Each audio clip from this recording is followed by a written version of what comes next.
DJI Mini. Ito naman yung DJI Mic 3. So, tingnan natin kung ano yung difference niya kay DJI Mini.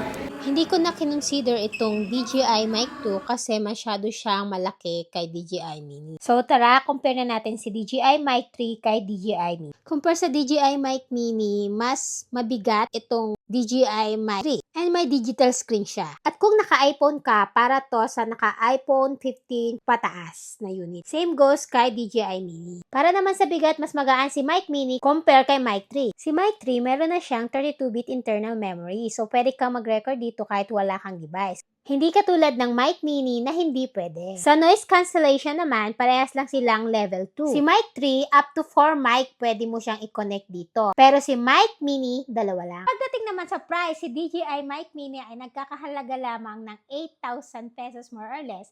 And si DJI Mic 3 ay nagkakahalaga lang naman ng 18,890 pesos. So, yun lang.